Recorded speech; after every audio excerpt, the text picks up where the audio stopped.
नमस्कार, आप देख रहे हैं क्विक न्यूज़। मैं हूं आपके साथ डिंपल भारद्वाज। पंजाब की पॉलिटिक्स में बड़ी उठापटक देखने को मिली। कैप्टन अमरिंदर सिंह को पाले से बाहर किया, उनकी बेइज्जती हुई।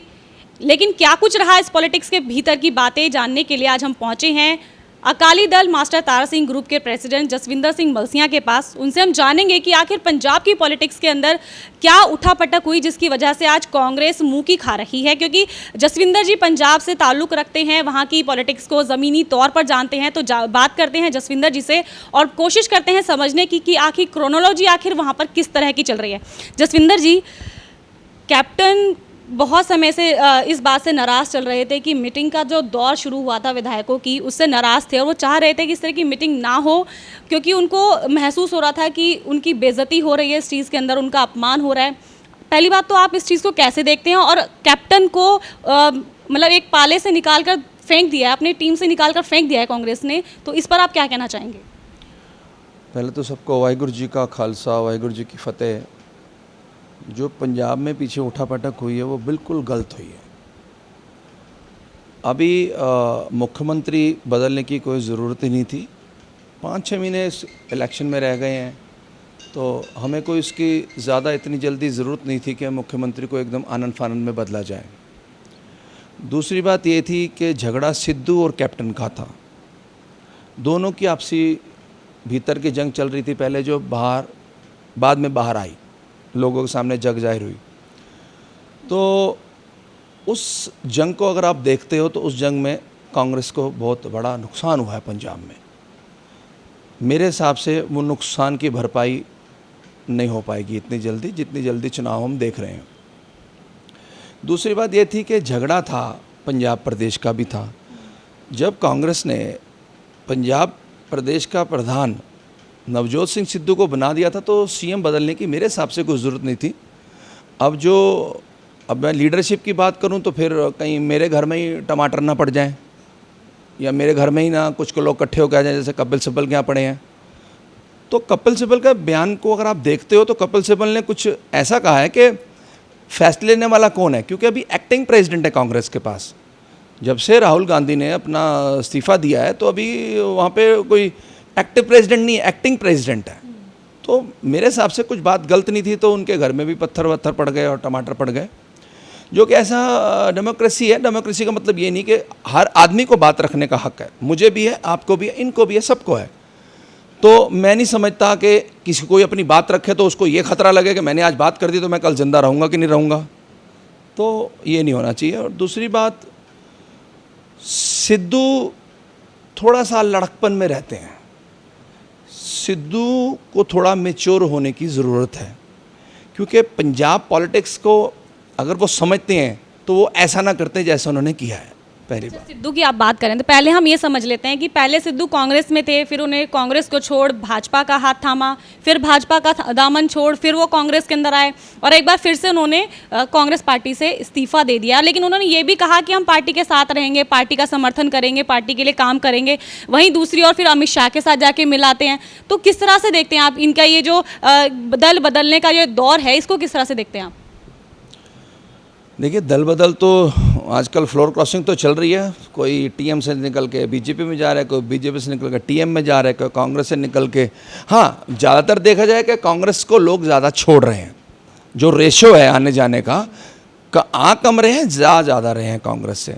तो वो एक विषय बड़ा सोचने का है कांग्रेस के लिए, हमारे लिए नहीं है, कांग्रेस के लिए। दूसरी बात यह है कि आपने जो कहा कि सिद्धू दल बदल के जा रहे हैं, अब ये उनका एक निजी विचार है, निजी फैसले हो सकते हैं। पहले वो मनमोहन सिंह को मोहन कहा करते थे, और ये पप्पू जो नाम दिया है राहुल गांधी को, ये उन्हीं का दिया हुआ है। आज वो उन्हीं की पार्टी में है, आज उनके गुणगान करते हैं। तो मुझे ये चीज़ें कुछ समझ नहीं आती। मैं खुद कई बार बैठा होता हूँ, सोचता हूँ भाई ये क्या है। कुछ समय पहले कुछ बोलते थे, कुछ समय बाद बोलते। पंजाब में मेरे हिसाब से कांग्रेस, और आज जो चन्नी को आज सिद्धू ने इस्तीफ़ा क्यों दिया, आप क्या सोचते हैं कि सिद्धू ने इस्तीफ़ा दिया? वो सिद्धू ने इस्तीफ़ा दिया, मिनिस्टर उसके हिसाब से नहीं बने, डीजीपी पुलिस का उसके हिसाब से नहीं बना, एजी अटॉर्नी जनरल जो बन गए वो उसके हिसाब से नहीं बने। तो ये लड़ाई ये थी। अब चन्नी भी जो सुनने में आ रहा है, जो सूत्रों से खबर मिलती रहती है हमें भी तो पंजाब से, कि चन्नी उनके नहीं मान रहे सिद्धू की। तो अब वो उन्होंने इस्तीफ़ा दे दिया कि मैं पंजाब के सिद्धांतों के साथ कोई समझौता नहीं करूँगा, मैं अपनी इज्जत के ऊपर किसी को कुछ नहीं समझता, ये है तो मैं कांग्रेस में रहूँगा, बाकी ये सब चल रहा है। अच्छा, एक बहुत ये खबर चल रही है कि चन्नी क्योंकि एससी कोटे से आते हैं, एससी तबके से आते हैं, तो इसका बहुत ज़्यादा फर्क पड़ेगा पंजाब के अंदर, और कांग्रेस की आने वाले समय में हो सकता है कि स्थिति सुधर जाए मुख्यमंत्री के तौर पर एक अगर एससी को लेकर आए हैं तो आप इसको किस तरह से देखते हैं, और क्या आप मानते हैं कि पंजाब के अंदर इसका कोई फ़र्क पड़ने वाला है, या फिर आपको लगता है कि ये सिर्फ यहीं तक सीमित रह जाएगा? देखिए, पहली बात है कि कैप्टन के जाने से कांग्रेस को बहुत नुकसान होगा इलेक्शन में। मुझे नहीं लगता कि एससी कार्ड इतना चलेगा। कैप्टन का विरोध जो कांग्रेस का रहेगा पंजाब में, वो फैक्टर बहुत काम करेगा। अब मुझे आने वाले दिनों का नहीं पता स्थितियां क्या चेंज, मेरे हिसाब से अगर माना जाए तो इतना बहुत ज़्यादा फर्क पड़ने वाला नहीं है। लेकिन हम आपसे ये जानना चाहेंगे कि आपके जो पिताजी थे रछपाल सिंह जी, जत्थेदार रछपाल सिंह जी, कांग्रेस में रहे हैं और काफ़ी समय उन्होंने दिया है कांग्रेस के अंदर, फिर आप आज कैसे ये कह सकते हैं कि कांग्रेस की स्थिति खराब हो रही है? ऐसा क्या देख रहे हैं आप? पहली बात तो मेरे पिताजी कभी कांग्रेस में नहीं रहे, वो अकाली दल के प्रेसिडेंट थे और उन्होंने बहुत लड़ाइयाँ लड़ी हैं देश कौम के लिए। उन्होंने आतंकवाद से टक्कर लिया है। सन 1978 से लेके 2008 तक वो हम उग्रवादियों के हिट लिस्ट में रहे। हमारे पास जेड श्रेणी की सिक्योरिटी भी थी, Z+ सिक्योरिटी भी रही है हमारे साथ, 25 साल रही है, बहुत बड़ा तब टाइम होता है 25 साल। वो कांग्रेस की नीतियों को सपोर्ट करते थे। और जब मैं आपको बात बता दूं, मैं अपने कांग्रेस की बात छेड़ी है, जब ब्लू स्टार हुआ 84 में, तो उस टाइम भी उन्होंने विरोध किया कि नहीं होना चाहिए था, मगर हालात थे कि हालात स्थितियाँ हाथ से निकल चुकी थी। और मैं आपको एक और बात बता दूँ, शायद किसी को नहीं पता होगा, माई लाइफ माई इंडिया एक बुक निकली है, इसकी अडवाणी ने छापी है।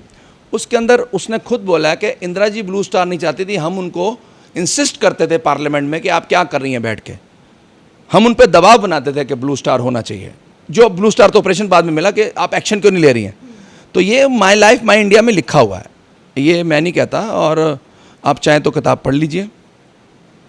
और मेरे पिताजी के साथ जो कांग्रेस ने आखिरी दिनों में, अब जब उनकी डेथ से कुछ समय पहले, थोड़ा व्यवहार कांग्रेस का ठीक नहीं रहा। वो एक संत आदमी थे, वो नेता तो थे ही, मगर मैं नेता से ज़्यादा उनको एक धर्मात्मा पुरुष समझता था। ये नहीं कि मेरे पिताजी हैं, दुनिया को पता है, जग जाहिर है कि उनके 80 साल के पॉलिटिकल कैरियर में 1 रुपये का भी ब्राइब का उन पे इल्ज़ाम नहीं लगा। वो पंजाब एंड सिंध बैंक के फाउंडर रहे, उन्होंने कई स्कूल कॉलेजेस बनवाए, मैं नाम लूँगा तो लेते लेते बहुत थक जाऊँगा मैं भी। तो उन्होंने जो देन है उनको, उनकी जो देश को देन है वो बहुत ज़्यादा है। और मैं तो ये कहूँगा कि कांग्रेस को जो उन्होंने अब कांग्रेस के साथ कुछ अंदरूनी बातें, हम उनके ऊपर एक किताब लिख रहे हैं। उस किताब में मैं सब लिखूँगा कि कांग्रेस के साथ क्या रहा और सोनिया जी कैसे नाराज़ हुई कि उनके आखिरी दिनों में मेरे पिताजी से, वो मैं बातें आपको उस किताब के ज़रिए बताऊँगा। आप काफ़ी कम में दिखाई दे रहे हैं इस वक्त ये चीज़ें बताते हुए, तो क्या ऐसी कोई चीज़ रही जो आपको लगता है कि आपके पिताजी के साथ सोनिया गांधी ने या कांग्रेस पार्टी ने कुछ गलत किया जिसकी वजह से आप भावुक हो गए हैं ये बात बताते हुए? नहीं, भावुक नहीं हो गया। मेरे पिताजी के मनमोहन सिंह के साथ संबंध बड़े अच्छे रहे हैं, डॉक्टर साहब के साथ। डॉक्टर साहब ईमानदार हैं। मैं तो कहूँगा जो 10 साल यूपीए चली उन्हीं के दम पे चली, उन्हीं की पॉलिसियों के दम पे चली। नहीं तो यूपीए में चलने के मतलब 17-18 पार्टियां लगभग, पता नहीं मुझे कितनी, इतनी पार्टियों का जोड़ को लेके चलना, वो डॉक्टर साहब की करामात थी, डॉक्टर मनमोहन सिंह जी की, जो वो पार्टी चली। तो मैं तो उन्हीं को श्रेय देता हूँ। और भावुक होने की बात नहीं, भावुक होने की ये कि जिस आदमी ने कांग्रेस, आज मैं आपको बहुत पुरानी बात बताऊंगा, मेरे पिताजी बताते थे, 82 में एक डेपुटेशन मेरे फादर लेके गए थे इंदिरा जी के पास। तो स्पीचें चल रही थी, तो मैं भी वहीं था, मैं छोटा था उस टाइम। तो इंदिरा जी ने कहा कि जत्थेदार जी, कोई हम पे ऐसा वक्त आएगा आप हमें छोड़ तो नहीं देंगे। तो मेरे फादर ने वहीं स्पीच में कहा था, एक अकबर रोड में, कि मैडम मैं छोड़ूंगा नहीं, मैं आपका साथ बाहर से देता रहूँगा, मगर अच्छी नीतियों का साथ दूंगा आपकी। वो भी तब कहा था कि अच्छी नीतियों का साथ दूंगा, बुरी नीतियों में साथ मेरे रहूँगा। और जब ब्लू स्टार हुआ, साका नीला तारा हम उसको बोलते हैं, बहुत गलत हुआ, बहुत दर्दनाक ऑपरेशन था वो।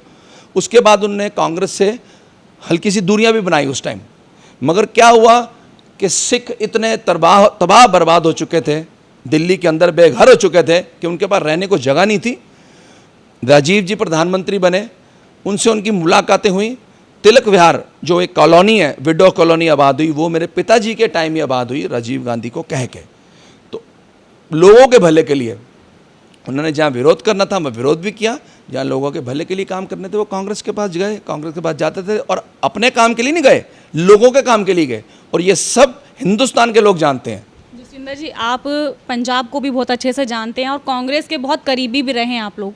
तो अब जो स्थिति है पंजाब के अंदर कांग्रेस की, उसको आप किस तरह से देखते हैं? क्या आपको लगता है कि एक बार फिर से कांग्रेस को पंजाब की जनता मौका देगी? आपको लगता है कि आखिरी टर्म होने वाली है पंजाब के अंदर कांग्रेस की? हालात को देखते हुए तो हालात बहुत ख़राब हैं। हालात को देख के तो मैं नहीं कहता कि कांग्रेस वहाँ जीत पाएगी, क्योंकि इस टाइम पोजीशन बहुत ख़राब है। आपसी लड़ाई का नुकसान इन्हीं को होना है, क्योंकि कैप्टन साहब वोटों का बहुत खराब गणित ख़राब कर सकते हैं। मुझे नहीं लगता कि आएंगी तो वो करिश्मा ही होगा कुदरत का, अगर पंजाब में कांग्रेस आती है। अगर पंजाब नहीं तो और कौन इस बार आपको नज़र आ रहा है पंजाब के अंदर? देखिए, ये तो अब आगे जाके वक्त ही बताएगा। अब मैं किसी एक पार्टी का नाम तो लूँगा नहीं। बाकी स्ट्रॉन्ग पार्टियाँ हैं, वहाँ चल रही हैं। पंजाब में बहुत लोग काम कर रहे हैं, एक लोग नहीं पहुँचे हुए, कई पार्टियाँ पहुँची हुई हैं पंजाब में। मैं पीछे भी गया था, पंजाब रह के आया हूँ कुछ दिन। तो वहाँ पे लोग एक तो ख़िलाफ़ हैं इस जो ड्रग्स चल रही हैं, वहाँ घर घर में ड्रग्स पहुँची है। नशा मुक्त पंजाब होना चाहिए। कोई भी आने वाली सरकार आए, नशा बिल्कुल मुक्त होना चाहिए, चाहे उसके लिए कोई मंत्री संतरी सरकारी ब्यूरोक्रेट भी अफसर उसके आगे आएँ तो उनको भी सज़ा होनी चाहिए, क्योंकि पंजाब में इस टाइम नशा बहुत ज़्यादा है। और जी, नशे की आपने बात करी है, बहुत बड़ी खेप भारत के अंदर सऊदी अरब से आई है नशे की, जिसके अंदर काफ़ी जो ड्रग्स हैं वो पकड़े गए हैं, लेकिन मेन स्ट्रीम मीडिया उसको नहीं दिखाता। और कई बार ऐसा होता है कि किसी एंटरटेनमेंट वाले जगत से अगर कोई व्यक्ति दिखाई देता है, या फिर हम कहते हैं किसी हीरो या एक्टर के घर में से अगर कुछ ग्राम ड्रग मिलती है तो वो बहुत बड़ा इशू होता है। मेन क्या होना चाहिए कि देश के अंदर ड्रग्स आ कैसे रही है वो मेन होना चाहिए, या फिर किसी के घर में कुछ ग्राम ड्रग्स मिली है वो मेन होना चाहिए? किस चीज़ को हाईलाइट करना चाहिए मेन स्ट्रीम मीडिया को? देखिए, हाईलाइट तो ये होना चाहिए कि ड्रग आ कहाँ से रही है, उसका ज़रिया क्या है हमारे देश में आने का। अब जब आएंगी तो जगह जगह तो मिलेंगी थोड़ी थोड़ी। अब आएगी एक पूरी खेप और मिलेगी 50 जगह। हमें मेन जड़ में पकड़ना चाहिए। और सरकार बॉर्डर्स हमारे सिक्योर हैं, बड़े दुरुस्त हालतों में हैं, बड़े अच्छे हालतों में हमारे बॉर्डर्स हैं। ये नहीं कह सकते कि मोदी जी की जो नीतियाँ हैं अपने सरकार को और अपने देश को सुरक्षित रखने के लिए, वो बहुत काबिल तारीफ़ हैं, जो मैं देखता रहता हूँ, समझता हूँ। मैं किसी की तारीफ़ नहीं कर रहा, बट जो बात सच है वो सच है। तो मैं मोदी जी से ये भी अपील करूँगा कि जो भी ये ड्रग्स की खेप आती है हमारे देश को बर्बाद कर रही है, हमारी न्यू जनरेशन को तबाह कर रही है, खोखली कर रही है, और इसको प्लीज़ रोका जाए किसी ना किसी। आप मतलब साफ तौर पे ये कहना चाह रहे हैं, या ये कहें कि आप इशारा देना चाह रहे हैं कि पंजाब के अंदर जो इस बार ड्रग्स मुक्त पंजाब बनाने की बात करेगा या फिर उसके और काम करेगा, उसको इस बार जनता मौका दे सकती है? बिल्कुल, मैं तो कहता हूँ मैनिफेस्टो में पहली बात ये होनी चाहिए, उनके मैनिफेस्टो के जितने भी पॉलिटिशियंस हैं, जितनी भी पार्टियाँ हैं, कि हम पहला काम आते ये करेंगे, पंजाब को नशा मुक्त करेंगे, चाहे किसी भी हद तक जाना पड़े, तो वो पार्टी ज़रूर जीतेगी। तो ये थे जसविंदर सिंह मलसिया, जो कि अकाली दल मास्टर तारा सिंह ग्रुप के प्रेसिडेंट हैं। उनसे हमने पंजाब की जो पूरी पॉलिटिक्स इस वक्त चल रही है, उठा पटक जो चल रही है, उसके बारे में हमने जानने की कोशिश की है।